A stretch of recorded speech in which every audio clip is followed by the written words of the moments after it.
Hi friends, இது 2024 group 1 கேட்ட politic question பாருங்கள். மாநில சட்டமன்றம் தொடர்பான கீழ்கண்ட இணைகளில் சரியானவற்றை தேர்ந்தெடு அப்படின்னு கொடுத்துட்டு ஃபஸ்ட்டு ஸ்டேட்மெண்ட்டில் மாநிலங்களின் மேலவைகளை நீக்குதல் அல்லது உருவாக்குதல் அப்படின்னு கொடுத்துட்டு ஆர்டிக்கல் 169 அப்படின்னு கொடுத்துருக்காங்க இல்லையா. ஃபஸ்ட்டு ஸ்டேட்மெண்ட் அப்படிங்கிறது கரெக்டு தான். ஆர்டிக்கல் 169 அதை யூஸ் பண்ணி தான் மாநிலங்களோட மேலவையை உருவாக்குதல் மற்றும் நீக்குதல் அப்படிங்கிறது பண்ணுவாங்க. நம்ம தமிழ்நாட்டோட சட்ட மேலவை அப்படிங்கிறது நீக்கப்பட்டது 1987 நவம்பர் 1 எம்ஜிஆர் பீரியடில் நீக்கியிருப்பாங்க. அதை நான் வச்சுக்கோங்க எக்ஸ்ட்ரா டேட்டா. செகண்ட் ஸ்டேட்மெண்ட் பாருங்கள்.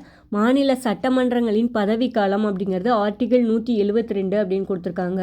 செகண்ட் ஸ்டேட்மெண்ட் அப்படிங்கிறது கரெக்டு தான். மாநில சட்டமன்றங்களின் பதவிக்காலம் பற்றி சொல்லக்கூடியது ஆர்டிக்கல் 172 அப்படிங்கிறது. தேர்டு ஸ்டேட்மெண்ட் பாருங்கள்.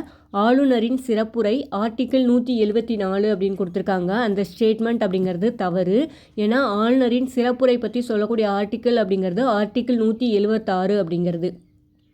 ஆப்ஷனில் கொடுத்துருக்க ஆர்டிக்கல் 174 எதாவது சொல்லும் அப்படின்னா சட்டமன்றங்களோட கூட்டுத்தொடரை கூட்டுதல், ஒத்தி வைத்தல், கலைத்தல் பற்றி சொல்லக்கூடியது. அதனால தேர்ட் ஸ்டேட்மெண்ட் அப்படிங்கிறது ராங். ஃபோர்த்து ஸ்டேட்மெண்ட்டில் மசோதாக்களுக்கு ஒப்புதல் அப்படின்னு கொடுத்துருக்காங்க இல்லையா. மசோதாக்களுக்கு ஒப்புதல் அளிப்பது பற்றி குறிப்பிடக்கூடிய ஆர்டிக்கல் அப்படிங்கிறது ஆர்டிக்கல் 200 அப்படின்னு.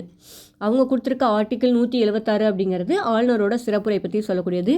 நமக்கு சரியானவற்றை தேர்ந்தெடுத்து தான் கொடுத்துருக்காங்க. அப்போ ஆப்ஷன் ஏல இருக்க 1 and 2 ஒன்லி அப்படிங்கிறது தான் இந்த கொஸ்டினுக்கு கரெக்டான ஆன்சர்.